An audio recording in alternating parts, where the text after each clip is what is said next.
Autism is a developmental disability. It impacts various areas of functioning, including social communication, behaviors, and cognitive process. It has widespread impact on somebody's ability to do academics, vocational skills, and certainly social and interpersonal. Autos, the beginning of the word autism, means inner, so it's like automatic, it's self. You know, it's considered something you're just involved in your own world.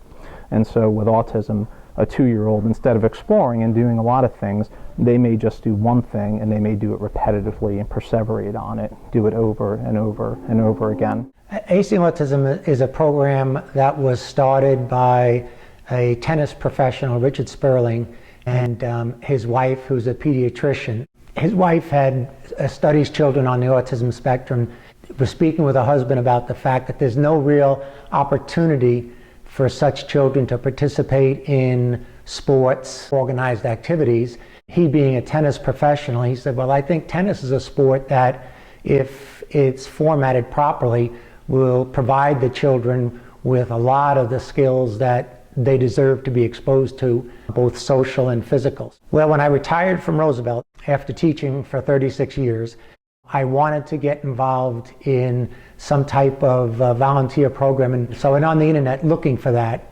but ran across the Acing Autism program and thought to myself, well, this is even a better fit because I'm coaching tennis at the high school at the moment.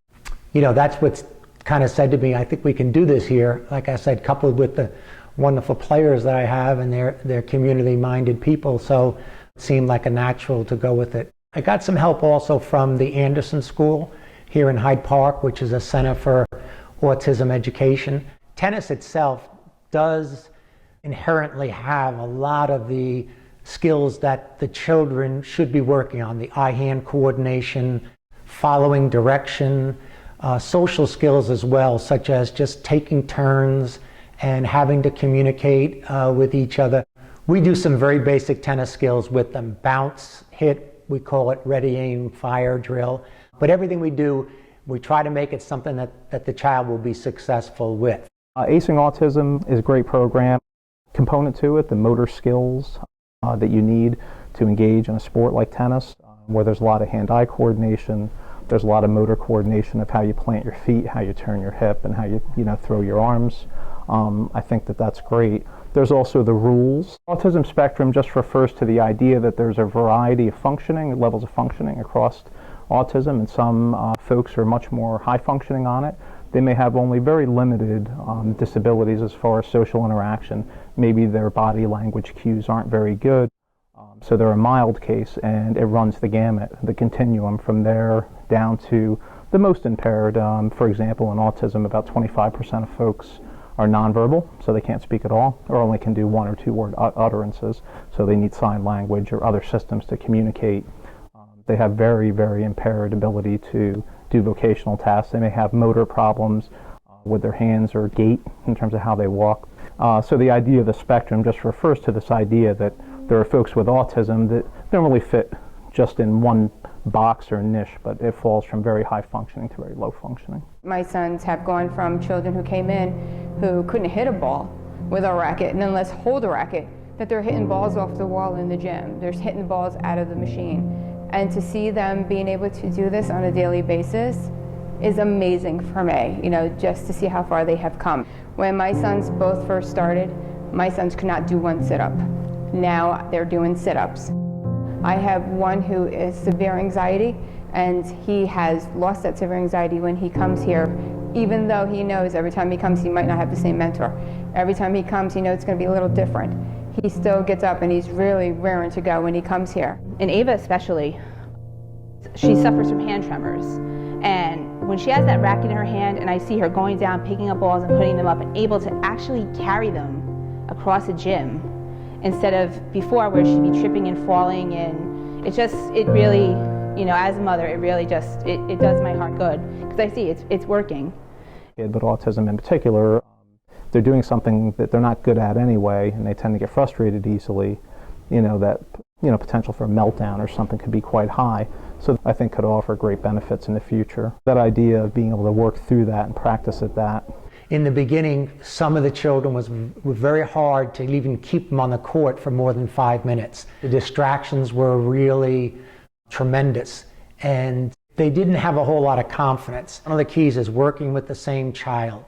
The child gets comfortable.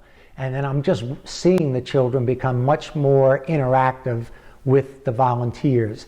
So the communication skills are improving all the time. Coach Maroffer has me take Zach and Mark, they're twins, and we go on the ball machine. It's really nice to see how this kid who has like a disability, and he can still do a sport like that and excel at it.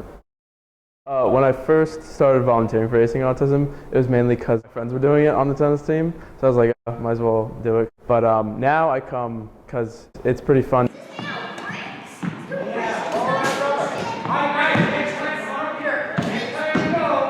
The person I work with, Ava, originally when I worked with her, she was super quiet, she would never talk to me, and she was very shy, and now every time she sees me, she just comes and runs and gives me this giant hug, and she's talking the whole time, and she never wants to leave, which is just, it's crazy to picture her as she was originally, and now she's come out so much. But when she knows she's coming to see Katrina and her tennis friends, I mean, she's in that car. And, you know, you can't put a price tag on that. Oh, right to that. They're going to try to catch. All right, see if you can hit the ball right at it. Parents are looking for a couple of things. They're looking for the interaction with the other children, and they're also looking for physical activity. So I quickly realized it doesn't have to be tennis. So one mom said to me her son couldn't do a sit-up prior to starting the program, and now he's kind of knocking off 25 at a time. I have twin boys that are 10, and we have been doing this since the beginning. I think it's been a couple of years now. We've done several sessions. My sons were small, they're twins, and they're both developmentally delayed. And what I see the most with this program is I never thought my sons would be able to engage in sports for many different reasons. But I'm going to be selfish here and say, you know, I love hanging out with the other moms, you know.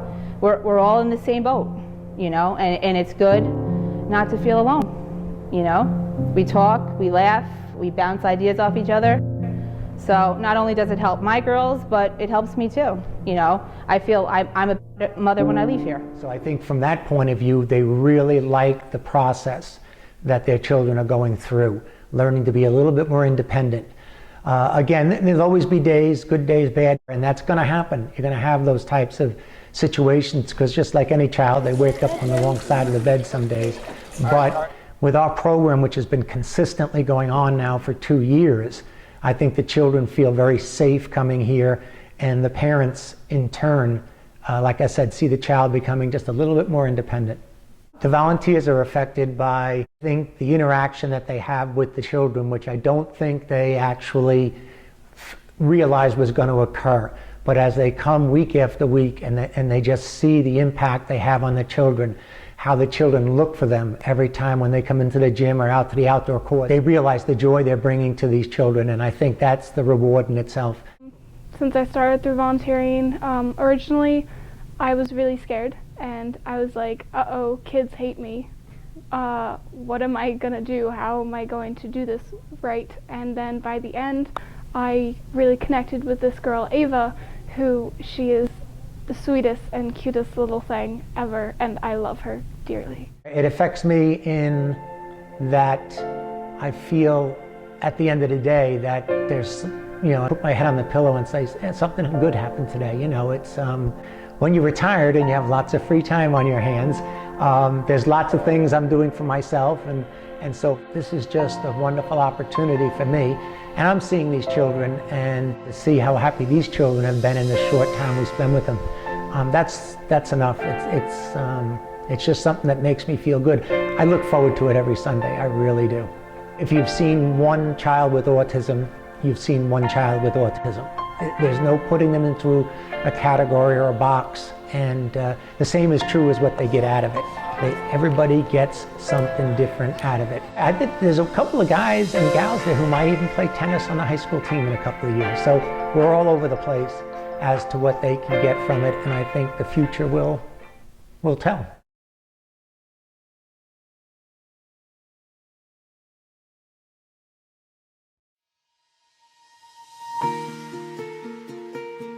Do you like to play tennis? Why do you like to play tennis? I don't know. It's just cool. I'm done. What's your favorite game to play, Ace and Autism? Football? You like playing football? Alright. Which is your favorite game? Tennis. Do you like Mr. Meyerhoff? Yeah. Because he's awesome. What do you like about acing autism? I just went to Chuck E. Cheese's. Okay. But you all did great. You all did super. So when I say free, I'm going to say stinky sneakers. 1, 2, 3. Stinky sneakers.